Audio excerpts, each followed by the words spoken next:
Good morning, all. The next topic we discussed about viral diseases in man, and the major viral diseases caused by herpes virus.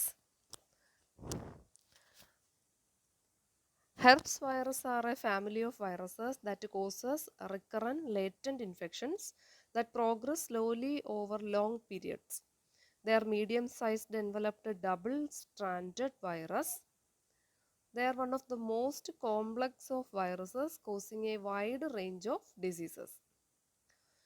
8 different serotypes of herpes viruses have been identified in humans. സാധാരണ മനുഷ്യരിൽ 8 തരത്തിലുള്ള herpes വൈറസിനെയാണ് identify ചെയ്തിരിക്കുന്ന disease ഉണ്ടാക്കുന്ന.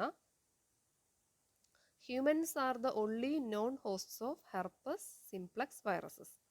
അപ്പോൾ herpes simplex വൈറസസിൽ പ്രധാനപ്പെട്ട host എന്ന് പറയുന്നത് മനുഷ്യർ മാത്രമാണ്. And the different serotypes, the diseases they cause, and a brief description of the clinical manifestations are discussed here. So, അപ്പോൾ അതിൽ ഉള്ള ഒരു ഇമ്പോർട്ടൻ്റ് ആയിട്ടുള്ള 2-3 സീറോടൈപ്പുകളെയും അതിൻ്റെ പ്രധാനപ്പെട്ട ഇൻഫെക്ഷൻസിനെ കുറിച്ചാണ് നമ്മൾ ഡിസ്കസ് ചെയ്യാൻ പോകുന്നത്. First one is the chicken pox or varicella. Chicken pox also known as the varicella. It's caused by a human herpes virus type 3. It's a DNA virus. This virus has been most commonly found in the winter and spring season. And this is known as varicella zoster or herpes zoster virus. It's a highly contagious viral infection characterized by pleomorphic eruptions on the skin and mucous membrane of the infected person.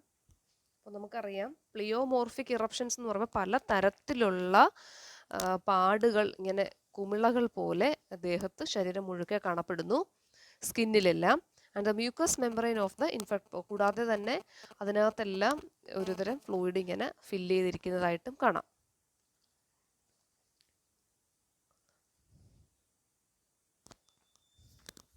And the envelope is interspersed by spikes made up of viral glycoprotein. The varicella zoster virus genome is double-stranded DNA coiled upon a protein axis. അപ്പോൾ ഇതാണ് ഈ varicella zoster വൈറസിൻ്റെ structure. And the major symptoms of this disease is loss of appetite, cold, fever, abdominal pain, headache, general feeling of illness, rash, fatigue, sore throat. Fever may be high for first few days. And the transmission, the virus spread through infective respiratory aerosol droplet, any by direct contact. A person is contagious from up to 48 hours before the initial rash occurs until all blisters have burst and crusted over. നമുക്കറിയാം ഒരു healthy person ഈ വൈറസിൻ്റെ attack ഉണ്ടായിക്കഴിഞ്ഞാൽ 48 അവേഴ്സിനുള്ളിൽ തന്നെ initial rashes ദേഹത്ത് രൂപപ്പെടുകയും പിന്നീട് അത് ഒരു വലിയ പ്ലിയോമോർഫിക് ഇറപ്ഷൻസ് ആയിട്ട് മാറുക. അതായത് പല തരത്തിലും ഷേപ്പിലും ഉള്ള കുമിളകൾ പോലെ ബോഡിയിൽ കാണപ്പെടുന്നു. And the pathogenesis and symptoms, the virus gaining entry into the nasopharynx. Nasopharynx വഴിയാണ് ഇത് എൻട്രി ചെയ്യുന്നത്. നേരെ ഇത് ബ്ലഡ് സ്ട്രീമിലോട്ട് പോവുകയും അത് പതുക്കെ സ്കിന്നിലോട്ട് മൂവ് ചെയ്യപ്പെടുകയും ചെയ്യുന്നു. The symptoms begin with a runny or stuffy nose, sneezing, fever and a cough. അപ്പോൾ ഇങ്ങനെ മൂക്കൊലിപ്പുണ്ടാകും, സ്നീസിങ് ഉണ്ടാകും, തുമ്മലുണ്ടാകുന്നു, അതേപോലെ തന്നെ പനിയും ചുമയും ചില കണ്ടീഷൻസിൽ കാണപ്പെടുന്നു. The viral replication in epithelial cells produce pruritic vesicles which rapidly progress into ulcers. Within a few days, more itchy rashes appear, usually on the chest and face. At first, the rashes form a pink dot which quickly develops small blisters on top. After 1 or 2 days, the fluid in blisters gets cloudy and the blisters begin to crust over. There is a fever in the beginning. തുടക്കത്തിൽ നല്ല പനി ഉണ്ടാകും. When the virus multiplies in the respiratory tract, anorexia and headache may occur. ഇത് respiratory ട്രാക്റ്റിൽ ഇരുന്ന് ഈ virus multiply ചെയ്യുന്നത് മൂലം ശ്വാസം മുട്ടും തലവേദനയൊക്കെ ഉണ്ടാകും. In children, the symptoms are usually mild. The disease becomes serious if lungs or brain are involved. അപ്പോൾ ഇത് സീരിയസ് ആവുകയാണെങ്കിൽ ലങ്സിൽ ന്യൂമോണിയയ്ക്കും ബ്രെയിനിൽ എൻസെഫലൈറ്റിസിനും കാരണമാകും. The diagnosis is based on the nature of exposure and rashes by signs and symptoms and lab diagnosis. അപ്പോൾ നമുക്ക് സൈൻസും സിംറ്റംസും നോക്കി diagnose ചെയ്യാം, lab വഴി ഡയഗ്നോസിസും ചെയ്യാം.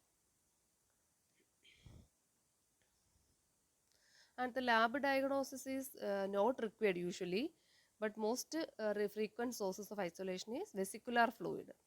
And the serology test for varicella, immunoglobulin antibody has been done, and the ELISA test is also very useful for the early detection of this virus. And the varicella zoster virus can cause two distinct lesions. അപ്പോൾ ഇത് രണ്ട് ടൈപ്പിൽ lesions ഉണ്ടാക്കുന്നത്. Primary ലീഷൻസും ഉണ്ടാക്കും, പിന്നെ റിയാക്ടിവേറ്റഡ് lesions secondary സ്റ്റേജിലാകുമ്പോഴത്തേക്ക് ഈ ഒരു സ്റ്റേജിലാണ് കാണപ്പെടുന്നത്. അപ്പോൾ നമ്മൾ നേരത്തെ പറഞ്ഞു ലങ്സിൽ ഇൻഫെക്ഷൻ കൂടിക്കഴിഞ്ഞാൽ അത് ന്യൂമോണിയയ്ക്ക് കാരണമാകാം, ബ്രെയിനിലാണെങ്കിൽ എൻസെഫലൈറ്റിസിന് കാരണമാകാം.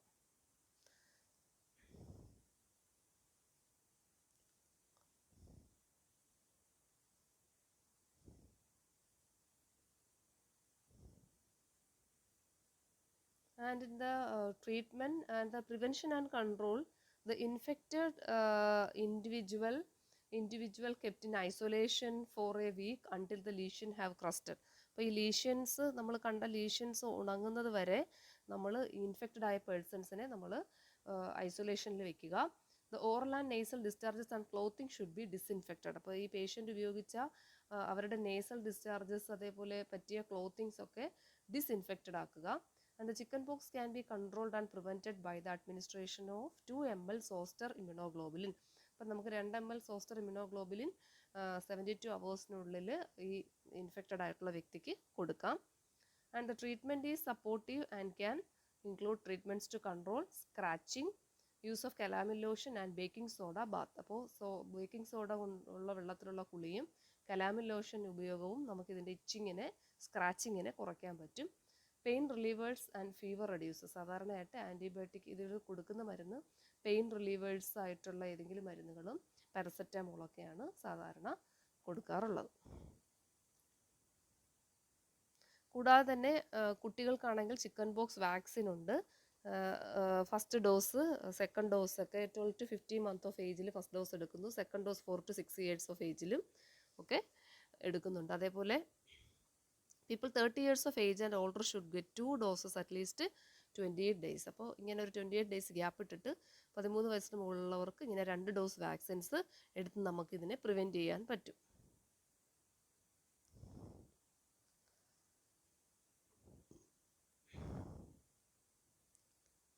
ഇത് സാധാരണ യൂസ് ചെയ്യുന്ന നമ്മൾ നേരത്തെ പറഞ്ഞു കലാമിൻ ലോഷനും ഒക്കെ ഈ ബെനാഡ്രിൽ ഒക്കെ ഈ ടിലിനോൾ എന്ന് പറഞ്ഞ ക്ലാരിറ്റിൻ ഇതൊക്കെ ഉപയോഗിച്ചിട്ട് അതിൻ്റെ ആ ഒരു സ്ക്രാച്ചിങ്ങിനെ നമുക്ക് കുറയ്ക്കാൻ കഴിയും.